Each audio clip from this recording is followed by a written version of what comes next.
Buen día compañeros, mi nombre es Juan Sebastián Bustamante, estudiante del doctorado en Ciencias de la Educación. Hoy voy a hacer una presentación sobre las políticas educativas de la UNESCO en Colombia.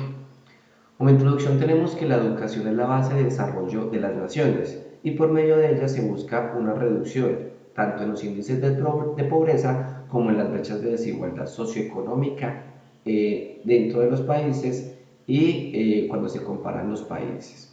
La UNESCO es la Organización de las Naciones Unidas de la ONU para la educación, la ciencia y la cultura y se fundamenta en que fomenta la implementación de estas a nivel mundial. Para esta parte del trabajo revisaremos las políticas educativas de la UNESCO que contempla 5 puntos. Primero de ellos es la evaluación general del sistema educativo, la segunda las políticas de enseñanza y el desarrollo de la capacidad de los maestros y directores de la escuela, tercero el desarrollo curricular, cuarto políticas de evaluación de resultados y finalmente el aprendizaje móvil. Todo eso en un comparativo entre las políticas hechas por Colombia y las planteadas por la UNESCO. Tenemos como las políticas educativas de la UNESCO, las mencionadas ahorita. Primero ellos es la evaluación del sistema educativo, donde tenemos todo el tema de las estructuras políticas, reglamentos, bueno, todo eso que compone un sistema educativo. Después seguimos en el segundo punto con la enseñanza y desarrollo de maestros y directores, es decir, qué formación tienen estos maestros y maestras y directores para fomentar el desarrollo de la educación dentro de las escuelas y pues que sí, seguir progresando. Luego seguimos con el desarrollo curricular, todas las competencias que se deben desarrollar a nivel de estudiantes. Cuarto punto, evaluación y evaluación de resultados, basados aquí en las pruebas internacionales, principalmente las PISA, que son desarrolladas por la OCDE. Y finalmente el aprendizaje móvil, donde se vislumbran dos ramificaciones. Una de ellas es la enseñanza y capacitación a los docentes y la otra a los estudiantes. Realizaremos el énfasis en esta presentación sobre este quinto punto, que es el aprendizaje móvil, y como lo dije en la introducción, vamos a hacer un comparativo entre Colombia y la UNESCO. Entonces, tenemos que la OCDE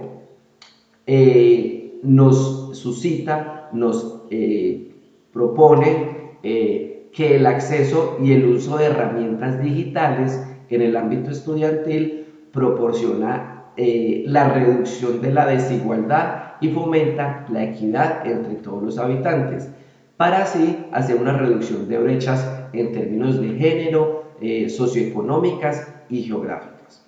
Ahora sí, entremos a revisar el quinto punto sobre el aprendizaje móvil en estudiantes. Como lo dije inicialmente, vamos a hacer un comparativo entre el Ministerio de Educación, las políticas del Ministerio de Educación Nacional de Colombia y lo que nos proporciona la UNESCO. En cuanto a Colombia, tenemos una política de reducción del sexismo. ¿Qué significa esto? Todo el lenguaje sexista que tenemos por el mismo género, por el mismo contexto del masculino del español, donde en el plural se convierte en masculino. Entonces acá utilizamos un lenguaje donde ya no decimos los estudiantes para referirnos al general, sino el estudiantado, y lo mismo ya no hablamos de los docentes en términos generales masculinos y femeninos, sino al plantel docente. Todo esto con el fin de reducir este término de invisibilización del género femenino. También hablamos desde el Ministerio de Educación Nacional de un asunto de la utilización en aulas de clase de todos los recursos tecnológicos, la reducción de brechas digitales al hacer uso de internet, redes sociales, dispositivos móviles, etcétera, de tal manera que se fomente el uso de recursos multimedia y se amplíe la forma en cómo se presentan, se motivan y se evalúan los estudiantes. Desde el punto de vista de la UNESCO, también nos plantea el uso de nuevas tecnologías. En el ejemplo vemos el uso de tableros inteligentes, de tal manera que se potencialice la implementación o el desarrollo de políticas que fomenten la inclusión y tengamos una sociedad mayoritariamente conectada y no rezagada en términos tecnológicos. En cuanto al aprendizaje móvil de estudiantes, vamos a seguimos con el mismo comparativo entre el Ministerio de Educación Nacional de Colombia y la UNESCO, donde el Ministerio de Educación Nacional lo primero que nos impone o nos habla es sobre la capacitación docente. Es imperativo la capacitación docente en términos de aprendizaje móvil, de tal manera que ellos obtengan una pedagogía, pues fomenten o favorezcan su capacitación en pedagogía y didáctica digital, aumentando la capacidad multisensorial tanto de los estudiantes como de los docentes. Y la UNESCO dice que dentro de sus políticas, los docentes es preciso que se capaciten tanto internamente como en el exterior a través de becas de los países industrializados en cuanto al uso, desarrollo e implementación de nuevas tecnologías emergentes de todo este contexto de dispositivos móviles.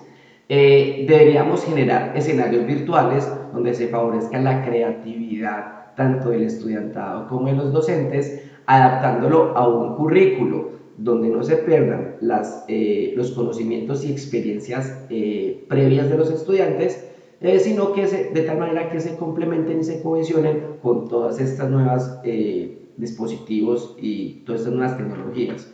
Finalmente, teniendo en cuenta que el docente debe desarrollar competencias disciplinares, pedagógicas y tecnológicas. Como conclusiones, tenemos que las políticas internacionales educativas buscan la compenetración del hombre entre la sociedad, de tal manera que se formen unas competencias y puedan introducirse en el mercado laboral. Se reconoce la educación como la base de la transformación humana a través de las sociedades, demandando políticas de calidad que fomenten la competencia y la estandarización de esta.